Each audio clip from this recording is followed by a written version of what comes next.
Dieu, c'est vrai que quand on regarde ce Dieu, on ne le cache pas, il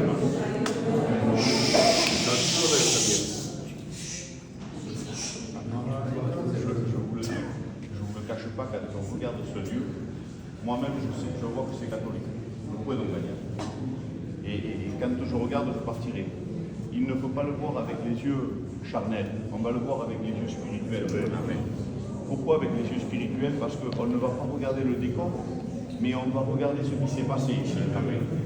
Ce qui s'est passé ici, c'est qu'à un moment donné, Jésus, avant d'aller au ciel, avant de monter au ciel, il rassemble ses disciples, il leur dit, venez, il leur dit, ne partez pas de Jérusalem et attendez la promesse que le Père a faite.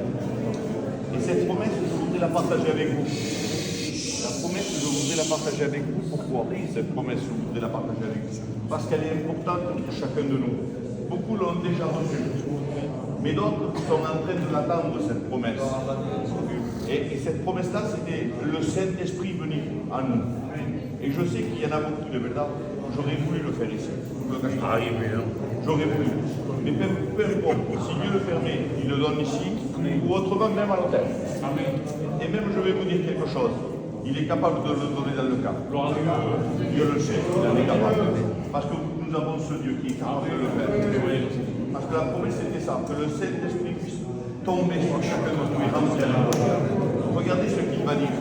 Il va dire comme cela, acte 1, verset 8. Il dit, vous recevrez sur vous une puissance, le Saint-Esprit survenant sur vous, et vous serez mes témoins.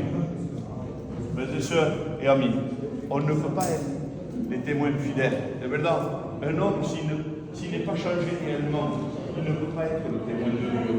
Mais là, il y a des forces pour que ça puisse aller plus loin, parce qu'on va être affronté, je dis bien, à des choses de l'extérieur. Et bien Dieu nous donne cette puissance. Il dit, je vous laisse le consolateur, celui qui vous conduira dans toute la vérité. C'est la promesse pour nous, c'est le Saint-Esprit. Mais il va dire comme cela, vous serez mes témoins, où ça, Seigneur? Et il dit, à Jérusalem, dans la Judée, dans la Samarie, et jusqu'aux extrémités de la terre. J'aimerais vous dire quelque chose à vous, qui êtes baptisés, qui êtes chrétiens. Et moi-même, on est ensemble.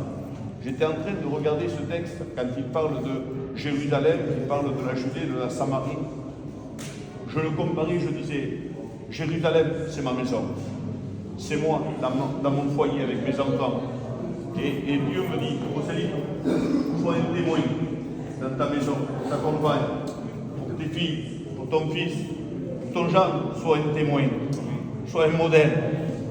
Il dit, deuxièmement, il dit, sois un modèle, Rosalie, où ça? En Judée. Ça, j'ai mis, c'est ma famille, mes parents, mes cousins. C'est ça, sois un modèle pour eux, Rosalie. Si tu veux les attirer à Dieu, sois un modèle pour eux.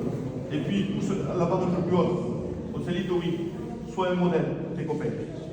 Sois un modèle pour tes copains, pour chacun. Sois un modèle pour eux, Rosalie.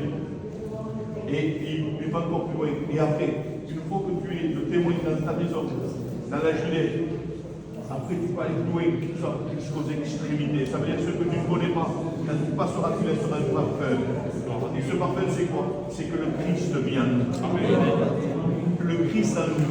C'est pour cela, regardez, j'aimerais juste dire un texte, et après quoi on prie Dieu.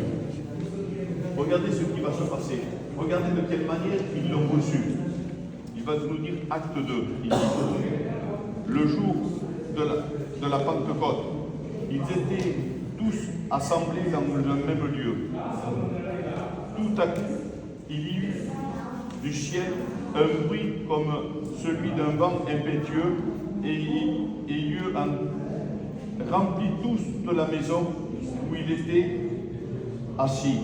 Des langues semblables à des langues de feu leur apparurent, séparant les uns des autres et se posèrent sur chacun d'eux. Et ils étaient tous remplis du Saint-Esprit et se mirent à parler en d'autres langues. Mes amis, j'aimerais vous dire que ces personnes-là qui étaient là, il y a quelques années, on va dire que c'est maintenant. Imagine que Jésus, quand il a fait cette promesse avant d'aller au ciel, il leur a dit, écoutez, moi je vais partir. Je prends mes mots en moi dans cet après-midi. Il dit, moi je m'en vais. Je vais vous laisser le consolateur. Je ne veux pas que vous partiez sans lui. C'est lui qui guidera dans toute la vérité. C'est lui qu'il faudra sous les modèles. Mais pour cela, il faut que vous l'attendiez. Soyez fidèles. Ismaël l'a dit tout à l'heure. Je crois que c'est 10 jours, c'est ça? Environ 10 jours, on va dire. Ils ont été là en train de persévérer. Des fois, quand on n'obtient pas ce qu'on veut, au bout d'un jour, au bout de 2, pour quelques vaillants, au bout de 3, on arrête. Eux, ils n'ont pas arrêté. Ils ne l'ont pas eu au bout d'un, ni au bout de 2, ni au bout de 3. C'était au 10e jour accompli. Au 10e jour accompli, les langues de feu, ça voulait dire que carrément, il y avait un vent qui remplissait la pièce et se posait sur chacun d'eux, à un point que ceux de l'extérieur, ils croyaient qu'ils étaient ivres. À un tel point que le même Pierre qui était là-bas, qui a renié Jésus, comme on l'a bien entendu, quand il est venu ici, quand l'Esprit de Dieu l'a convaincu qu'il est rentré en lui, il est sorti dehors et il a pu leur dire, ce Jésus que vous avez crucifié, c'est lui. Et il a dit qu'il y a eu environ 3000 ans. Il n'a pas eu peur de la mort. Il a été pris à la protéger. Il pouvait le tuer, mais il l'a protégé parce que le Saint-Esprit est descendu. Et j'aimerais de verdad celui qui attend la promesse de Dieu.